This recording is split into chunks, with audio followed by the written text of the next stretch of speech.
ஈரேழு 14 லோகத்தின் அதிபதி நாடாளும் நாயகன் அழகன் குழகன் ஆனந்த சித்தன் நல்லூர் பதிகாவலன் நல்லூர் அடியார் காதலன் அரண் அண்ட ஜராஜர பிரபஞ்சோத்பத்தி நிமித்த காரணன் வேதத்தின் நாயகன் வேள்வியின் தாயவன்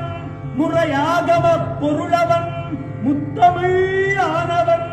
நல்லூர் கந்தசாமியார் பரியேறி வாரா